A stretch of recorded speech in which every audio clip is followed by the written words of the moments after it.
I am so excited to kick this back off and with a video element. And it's been far too long since we've been together, and I can't wait to dive in a million new subjects that I am obsessed with. But first, we're gonna kick off talking about the business that looks successful but can't breathe. See, from the outside, your business looks fine. Revenue is coming in, people think you're crushing it, but inside it feels heavy, messy, like every win costs too much. In this episode, I'm talking about the kinds of businesses that look successful but can't breathe. The ones that are held together by too many offers, too many moving parts, and too much of you. So I'm sharing the pattern I keep seeing with stuck successful entrepreneurs, including what showed up inside a home goods company and product-based business, and why the answer usually is never more hustle. It's actually less noise,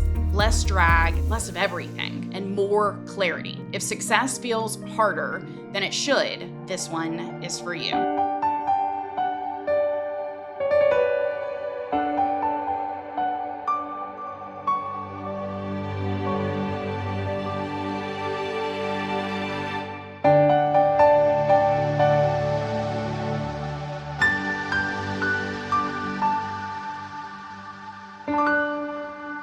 There was a moment on a client call where I just got quiet. Not because I was confused, but I knew exactly what was happening. This founder was telling me all the good things. Revenue was up, the team had grown, they had new opportunities coming in. And from the outside, it sounded like proof that the business was working. And then she said, I don't know why it feels like I'm suffocating. That word, suffocating. Not failing, not crashing, not burning down, but suffocating. And I thought, yep, that's it. Because that is the word I hear over and over from successful entrepreneurs who are stuck in the middle. They're not trying to figure out how to make money for the first time. They already did that. They are not trying to prove they can build something real. They already have. But now the business feels tight, heavy, and crowded. Every new sale just creates more work, and every new idea creates more complexity. Every new opportunity somehow lands back on their plate. So the business looks healthy, but it cannot breathe, at least not on its own. And if that's where you are right now, I want to say this first. You are not lazy, you are not behind, and this does not mean you built the wrong business. That's for sure. It usually just means your business has outgrown the way that you've been carrying it. Revenue is not the problem. Not exactly. The problem is that the business takes so much energy to operate that you never get to feel the success you've created. That is such a specific kind of exhaustion, right? It's not startup panic. It's not beginner confusion. It's that tired feeling that comes from carrying a machine that should be carrying more of itself all on your shoulders. And a lot of founders make this mean that they need to push harder. They need to get more disciplined, more leads, hire faster, add some new system, launch some new revenue stream. But frankly, a lot of the time, the real issue is so much simpler than that. The business is actually asking you to subtract.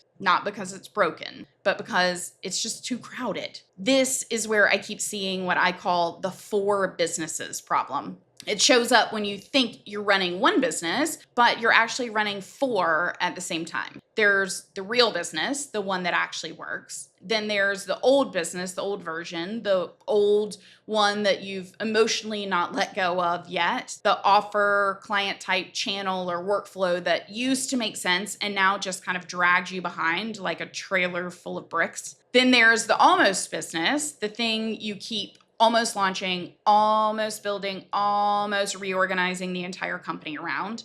And then fourth, there's the performed business, the version of the business you talk about online, the version you think you should have, the version that looks impressive, but may or may not be helping you make cleaner decisions. I mean, with all of these, no wonder you're tired. No wonder your team is confused. No wonder the numbers are just muddy. You're not weak. You are overextended in ways that your P&L will never fully show you. So let me make this real. A while back, I worked with a home goods company, and it's an $8.2 million business, been around 75 years, amazing. Now, from the outside, that is business that plenty people would just look at and assume was doing fine. In a lot of ways, it absolutely was. There was not some dramatic turnaround story where everything was on fire and nobody knew it. This was a good business. In fact, a great business. But they knew it could be even better. And there was a hidden opportunity that existed within it. When we started looking closer, we found $777,000 in profit improvements that had been buried in the way the business was being seen and managed, in the old way. And one of the big things underneath that was visibility. They had a designer channel inside the business that was getting buried in aggregate reporting. So on paper, everything just kind of blended all of the numbers together. And when everything is blended together, the truth gets really blurry. And that matters a lot. Because when you can't see clearly what part of the business is working and what part is underperforming and what part deserves more attention, then you start managing by feelings and you start over supporting the loudest problems that exist in the business. You start under investing in the healthiest opportunities, and you start making decisions from the top line instead of from what is actually creating strength, both short-term and long-term for the business. And that's how a business with real potential starts feeling harder than it should. Not because there's no money there, because the money is already there and nobody can fully see it. They can't pull it out. That's a huge difference. And I see a similar pattern in different shapes all the time. With another product-based business, we found more than $250,000 in profit improvements inside that business. Again, not because they were doing a bad job, they were not, but because there were things inside the business that had become normal. And normal is expensive when no one questions it. They also had what I would absolutely call the four businesses problem. Multiple things competing for attention, multiple priorities living under one roof, multiple versions of the business asking for all of their resources all at the same time. And inside that complexity, we found something else, about $99,000 in organic Google traffic they didn't even realize they had. So think about that for a second. There was meaningful value already being generated by the business, already present, already working, and it wasn't fully known,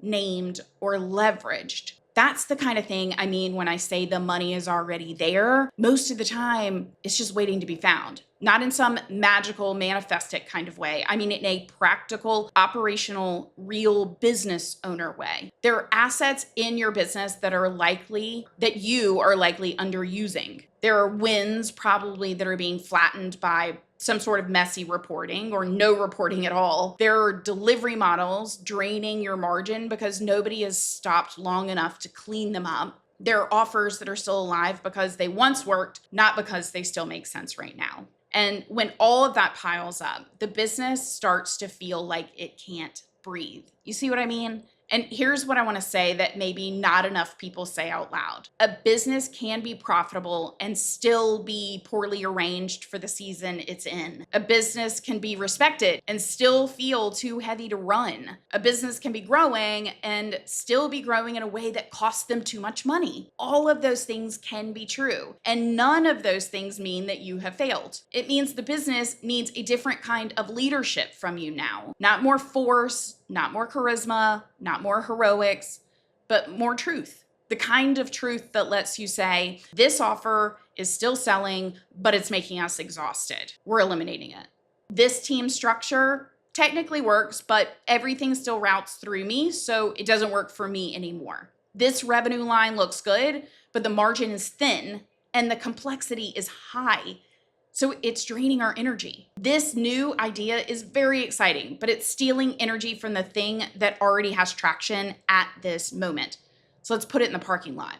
This channel is producing attention, but frankly, it's not producing buyers. Let's shelve it. This part of the business keeps getting protected because it's familiar, but not necessarily effective. That is the kind of truth that gives businesses air again, space, freedom. A lot of the stuck, successful entrepreneurs I talk to are trying to solve heaviness with addition. They're adding a hire, they're adding a system, they're adding an offer, they're adding AI, they're adding content, adding a new sales machine, adding a bigger goal. And believe me, the last thing I am is anti-growth, obviously. But if your business is already crowded, addition without clarity, it just creates a prettier version of chaos. And this is why I come back again and again and again to a simple rhythm. See it, solve it, scale it. You cannot scale what you still cannot clearly see. So if reporting is blended, you can't see it. If every offer is defended emotionally, you can't see it right. If the business depends on your memory, your instincts, and your inbox, you can't see it. If you are so deep in reaction mode that you never lift your head long enough to diagnose, you can't see it. And if you can't see it, you will solve the wrong thing. That happens all the time. A founder thinks the issue is sales, but the issue is fulfillment complexity. A founder thinks the issue is team performance, but the issue is actually muddy ownership. A founder thinks the issue is marketing, a lot of the times, but the issue is that there are too many offers pulling the message in 6 directions. A founder thinks the answer is more demand, but the real need is cleaner capacity, better visibility into where the profit is hiding. This is where I want to slow down and talk about the emotional side for a minute, because sometimes when I say do less, what people hear is give something up. And yes, sometimes that is true. But more often, I mean, give yourself permission to stop forcing a business model that no longer fits the life you actually want or the company that you're actually running. That's not quitting, that's maturing. There's a version of entrepreneurship that gets rewarded publicly for holding on to a lot of offers, a lot of audience, a lot of ideas, a lot of visibility, a lot of hustle. But privately, the founders I know who feel the freest are usually not holding the most. They're holding the right things on purpose. And boy, is that very different. They know what business they are really in. They know what customer they actually serve. They know what channel produces not just attention, but buyers. They know what part of the business deserves protection and what doesn't. And they're willing to disappoint the version of themselves that thought more was always better. That is the real shift. So if your business feels like it can't breathe right now, I want to give you a few places to look. Not 10, not some giant workbook, don't worry. Just a few real places to tell yourself the truth this week. First, look at what is profitable, not just what's impressive. These are not always the same things. What part of your business actually creates healthy money with manageable effort? Not vanity, not noise, not the thing that people clap for over and over. Healthy money, manageable effort.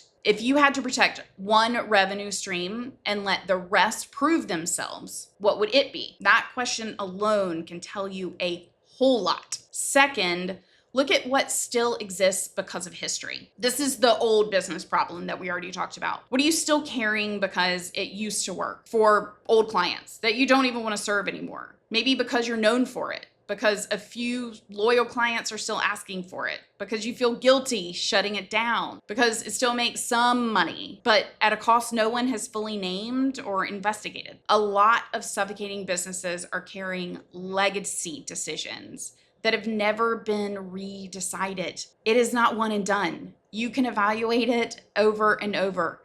If that's you, permission to revisit those decisions. You're allowed to stop doing something that once made sense for you. You're allowed to outgrow your own business model. You're allowed to simplify before you are desperate. Again, that is wisdom, not failure. Third, look at where you are still acting like duct tape. This one matters a lot. Where does the business still rely on your interpretation, your approvals, your rescue energy, your memory?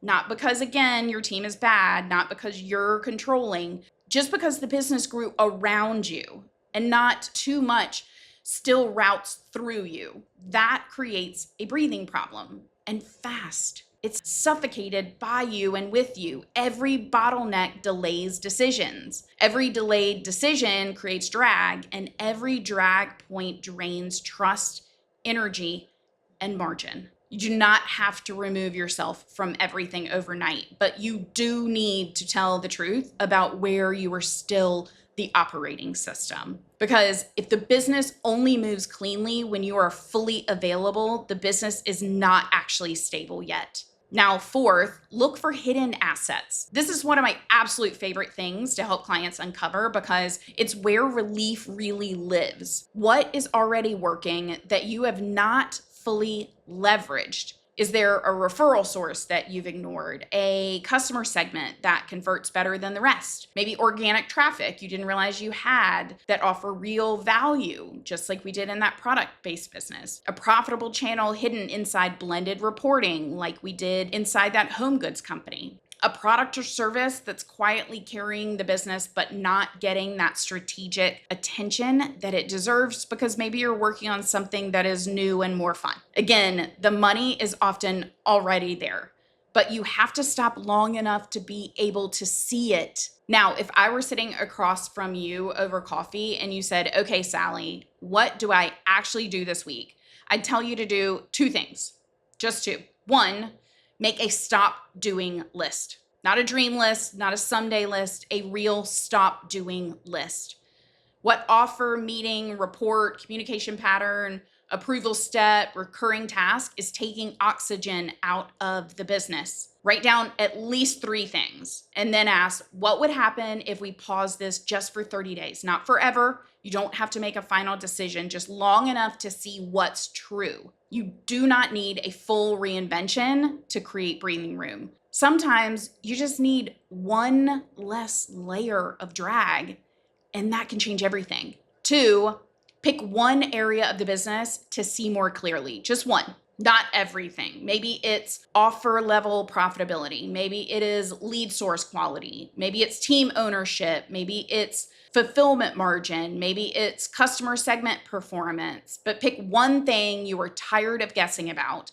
And then I want you to go in and get the numbers, get the visibility, get the facts in plain English so that you can see it. Because when you can finally see one area clearly, you stop making that part of the business heavier with confusion. The clear thinking is lighter to carry. I want to say this because I know who listens to this show. Some of you are in a season where you are deeply tired, but you keep minimizing it because the business is still doing okay. Please hear me. You do not have to wait until the business is in crisis to make it easier to run. You do not need to earn simplification through suffering. You are allowed to want a business that feels cleaner. You're allowed to want profit without constant pressure, and you're allowed to want a company that does not consume every clean thought you have. That is not selfish. That is not soft. That is responsible leadership. Because the version of you who can breathe, that version of you makes better decisions. And the version of you who is not crowded can finally see. And the version of you who is not carrying 4 businesses at once can actually build one really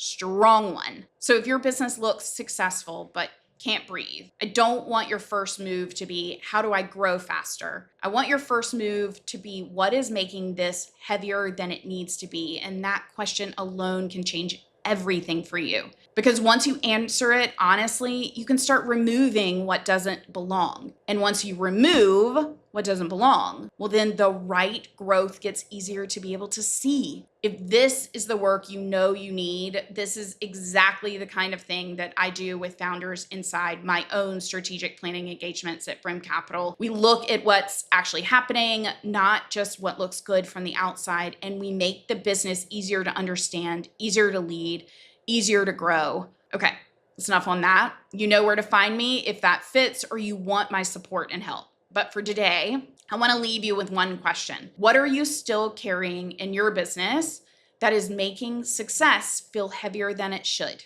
Sit with that. Write it down, say it loud, tell the truth about it, because the goal is not to blow up what you built. The goal is to let it breathe again, and you can do that.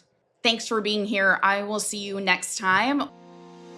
Thank you so much for joining us for this episode of The Sallie Ogden Show. I will see you next time.